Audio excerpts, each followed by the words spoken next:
roxinho, muirapiranga, muiracatiara, cumaru, cedro, sucupira vermelha, ipê, freijó, peroba do campo, são madeiras que se transformam esculpidas em refinadas curvas por Ricardo Graham Ferreira.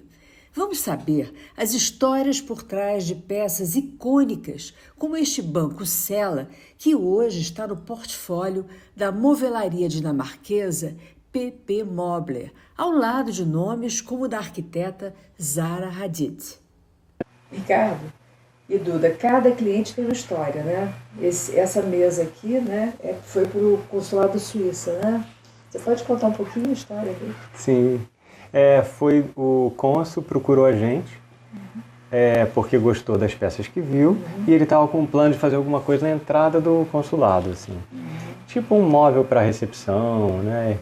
E o prédio, assim, a portaria do consulado é super tranquila, assim, não é um lugar muito... Quando eu penso em consulado, eu lembro logo do consulado americano, aquela coisa meio, quase que você se sente oprimido. E ali não, é bem tranquilo. Mas acabou não indo adiante. Mas ele gostou tanto das peças, e o cônsul, né, a Suíça, tem uma ligação com Nova Friburgo, né? Foi aí que a gente conheceu ele. Foi assim. Aí ele veio aqui e veio conhecer a oficina. Aí adorou as peças, e é muito engraçado. Ele falava um português assim, devagar e tudo. Mas era um cara muito simpático. E aí ele veio, gostou das peças, falou: olha, então lá pro consulado não vai rolar porque não foi aprovado, enfim.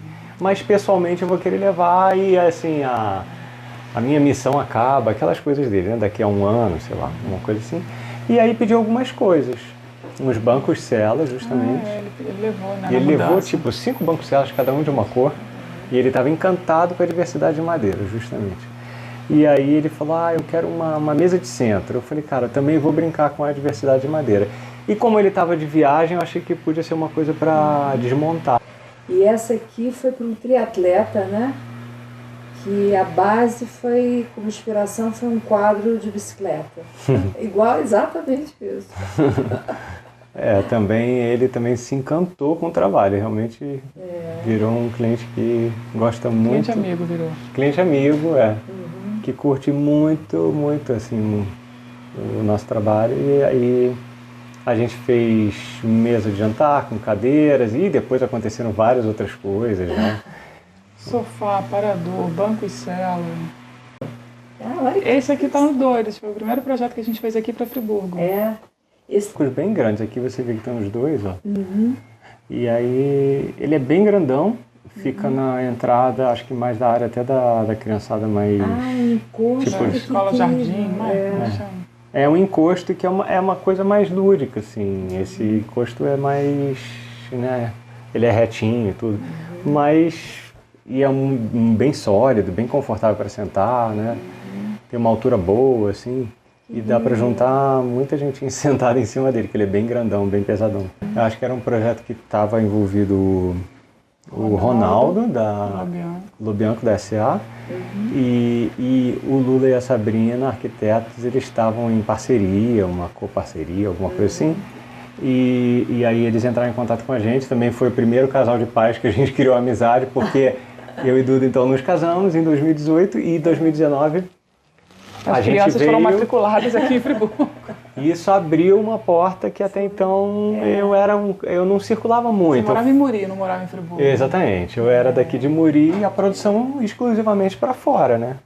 E aí aqui começou uma relação mais na cidade, sabe? Me diz uma coisa, o Banco Sela, qual é a história do Banco Sela? Como é que você criou ele, né? Como é que foi isso? O Banco Sela foi trabalhando? Foi. Fruto de curtição, na verdade. Né? Porque eu tinha vontade... Bom, eu gosto muito de exercer a atividade mesmo, né? Usar as ferramentas, né? Eu sou marceneiro mesmo. Então,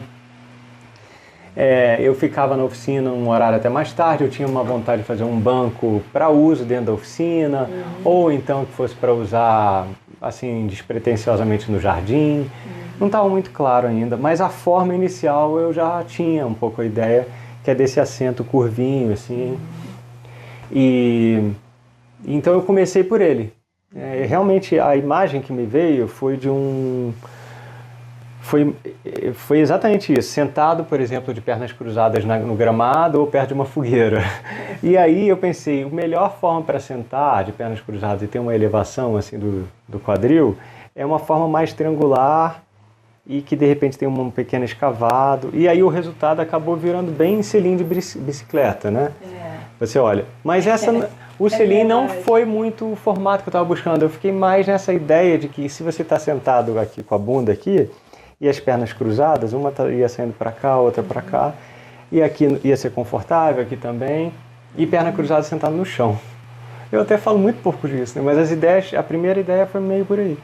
E aí eu vi o banco de um amigo, marceneiro, que é um super marceneiro lá em São Paulo, e ele chama-se Morito Ebini, e aí ele tem o banquinho dele de oficina. Eu falei, pô, tá aí uma coisa que eu posso procurar fazer para mim, que é um banco de oficina.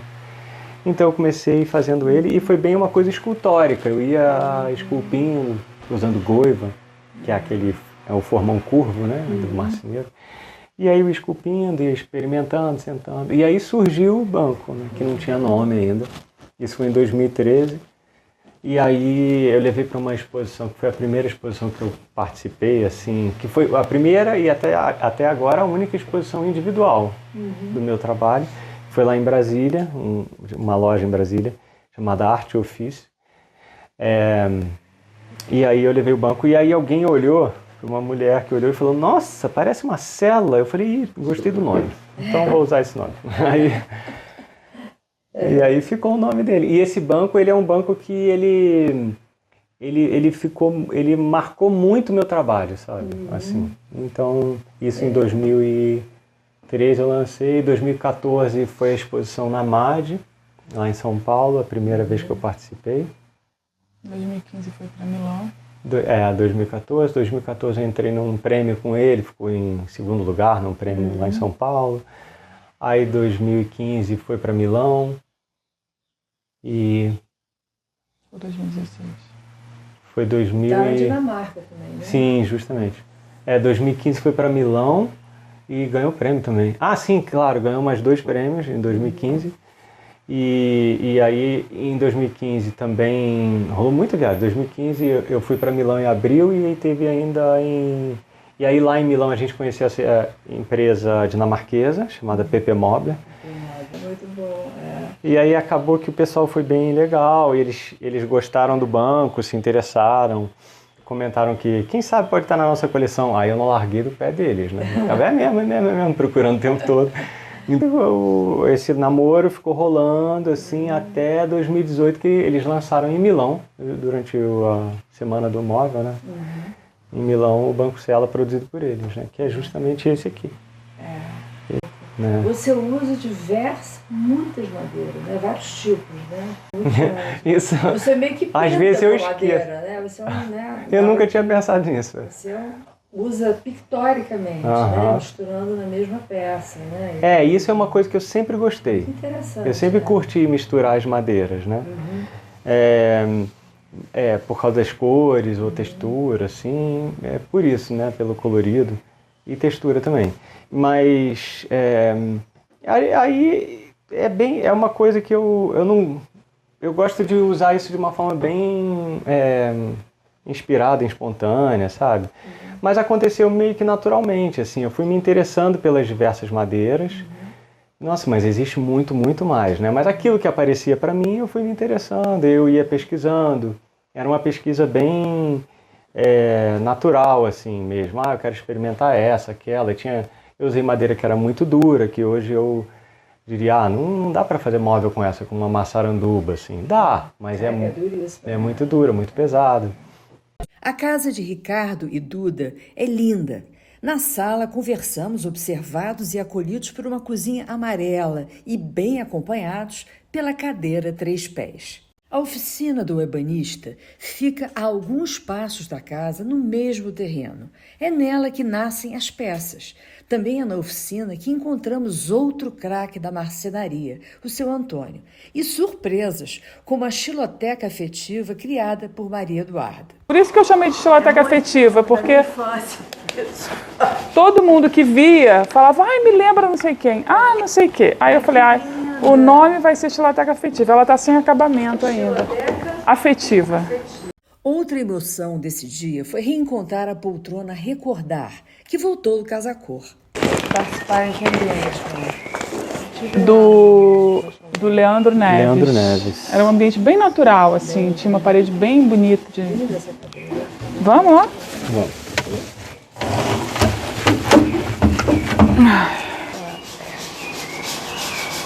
Isso é curioso, porque, por exemplo, eu fui desenvolvendo depois de um tempo, é quase como se entra uma ideia um pouco de um preconceito com certas madeiras.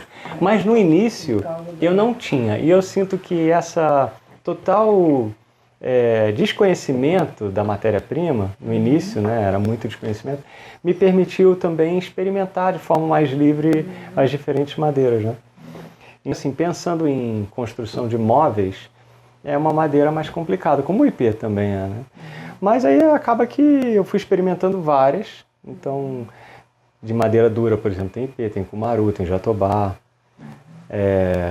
Bom, a maioria das madeiras que a gente tem são duras, né? Aí quando entra em madeira um pouquinho menos dura, são aquelas mais prazerosas de trabalhar, vamos dizer assim, né? Aí você tem a peroba, o frejó. Madeiras assim, né? Jequitibá. Mas Jequitibá eu atualmente não... Caiu na linha do preconceito. Coitado dele. O Jequitibá eu acho ele lindo, mas... Bom, não sei. Tem o louro gamela agora. Tem o louro gamela. Aí a gente começou uma investigação. A Duda entrou bem nessa área, assim, de um conhecimento pessoal de certificação de madeira e tudo mais, né? Óbvio que isso juntou com minhas vontades, assim... E aí a gente consegue encontrar outras madeiras. Tem muitas outras madeiras, né? Mas às vezes, por modismo ou por dificuldade de logística, e ambos provavelmente, né? Elas não chegam, muitas delas não chegam com facilidade, assim, aqui, que é tão longe da Amazônia.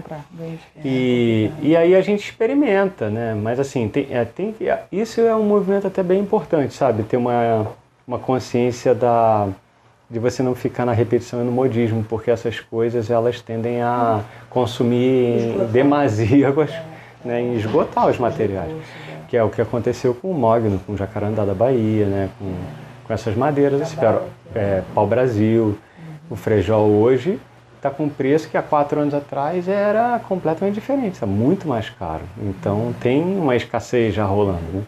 Então a gente, em contato com essa indústria madeireira do Amazonas, que tem dupla certificação e tudo mais, a gente foi até lá conhecer a área dele, o parque dele, a floresta que eles exploram e tudo, é muito interessante. E aí eles têm muitas outras madeiras, aí a gente vai experimentando. Atualmente aqui na oficina deve ter, sei lá, tem mais, aqui pode ter até 20 espécies dentro da oficina, mas... Realmente eu devo ficar entre 8, assim, sabe? Alguma coisa assim. E aí usa para detalhes, né? Umas coisinhas, gravatinha, cavilhas, coisas assim. Aí você vai para outras e pode usar mais umas 5. Sei lá, alguma coisa assim, né? E a gente recentemente comprou também uma quantidade de madeira de demolição, que aí vem umas perobas, vem umas coisas que a gente não sabe muito bem o que é, mas é antiga. Isso é divertido também, que você vai conhecendo as madeiras, as coisas lindas. E aí, como um trabalho de pouca quantidade, a gente não quer nunca produzir em larga escala, a gente pode ir experimentando, pode fazer uma cadeira. A gente fez agora, você pode até ver depois, uma cadeira linda em cabriúva, uma poltrona Recordar, linda, uma cabriúva, uma madeira vermelha, linda, cheirosa, boa de trabalhar. E foram, sei lá, 6 vigas de alguma obra de demolição que a gente conseguiu, ficou um tempão aí pegou para usar para uma exposição, e a gente fez e ficou demais, assim. A gente tem um cuidado ambiental enorme, a gente produz pequeno, que eu acho que ambientalmente falando é uma das principais coisas, é ter menos quantidade. Tanta produção, E a gente compra madeira ou de demolição ou com a certificação DOF, que é um documento de origem florestal, que é como se fosse a nota fiscal que acompanha a peça desde que sai Da origem. da origem. E a nossa madeira é essa, de origem, como é que é DOF? Documento de origem florestal. Documento de origem florestal. Que é o que a maioria, na verdade, você tem que ter, né? É obrigatório. Para venda da madeira, precisa existir o DOF, né? E como é que vocês dois trabalham juntos? Como é que funciona essa parceria aí? Ela perguntou para você. É, Quem vai responder é você.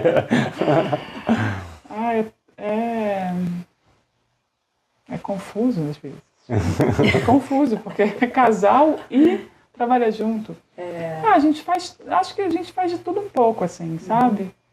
A gente ficou tá um pouco, como ele tem que estar na oficina mais, e ele que põe a mão na massa junto com o Antônio, que é o marceneiro que trabalha com a gente, eu fico mais fazendo estratégia, marketing, comercial, atende o telefone, faz cafezinho e tudo mais, sabe?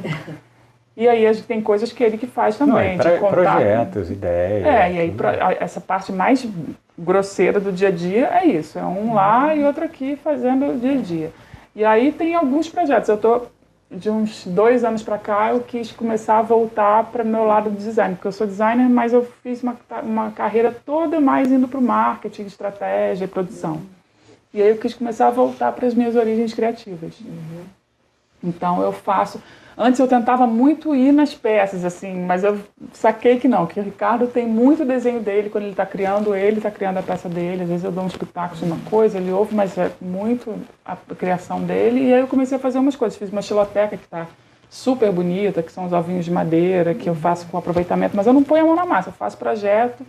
Falo, vamos fazer isso? Aí eu consigo, bem designer mesmo, consigo quem vai produzir, quem vai fazer e vendo. Entendi. E os trançados das cadeiras também foi uma coisa que eu trouxe, né? De fazer cadeira trançada. Eu falei, vamos fazer, como é que faz? A gente faz. Aí comecei, então, todas as peças que são trançadas de assento, são 2 bancos, 3 bancos que a gente tem trançado, banqueta, que a gente... Aí eu invento, traço com uma corda diferente, tem... algodão, misturo com rami, vou experimentando. Os dois mesmo. A gente foi pensando, né? Foi em 2019, recordar. Bem doido. Foi. Aconteceram muitas coisas naquele ano. Mas eu me lembro que tinha a ver também com aquela coisa de eu trazer um desenho que eu ainda não sabia fazer, né? Que foi meio que uma lembrança do desenho. E também veio daí, assim, uma coisa de recordar algo que está muito lá dentro de você, né? E essa poltrona foi... ela tem um braço bem curvo, todo bem desenhado na madeira, assim, né? E eu sempre gostei muito disso, desses desenhos, que lembra até desenhos escandinavos, né? Eu sempre gostei muito disso. E eu me lembro, eu ainda estudando marcenaria, que eu olhava, produção de cadeira, eu me lembro que eu fui numa fábrica, uma vez eu olhava e falava, mas... Nossa, por onde começa? Eu não conseguia entender, sabe? Faz o que para chegar ali, sabe? E aí isso foi legal, porque a Duda vinha falando, desenha uma poltrona, desenha uma poltrona, desenha uma poltrona. Meu pai dizia também para desenhar. E eu ficava, tá bom, mas eu entrava meio que em crise, assim, eu não sabia muito bem. E aí... Tá bom, é muito clássico. Enfim, finalmente, em 2019, eu falei, tá bom, vamos lá. Eu comecei a rabiscar algumas coisas e surgiu esse braço curvo dela que eu estava querendo fazer, mas até então eu não sabia. Quando de repente se juntaram conhecimentos, assim, vontades, e eu consegui executar à mão algo que até então eu não tinha ideia de como se fazia, né?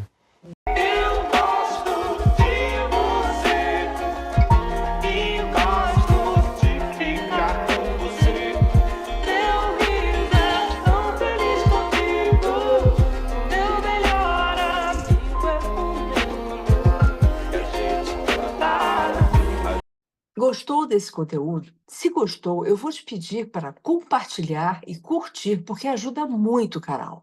E não se esqueça de se inscrever e de ativar o sininho para receber as minhas novas publicações.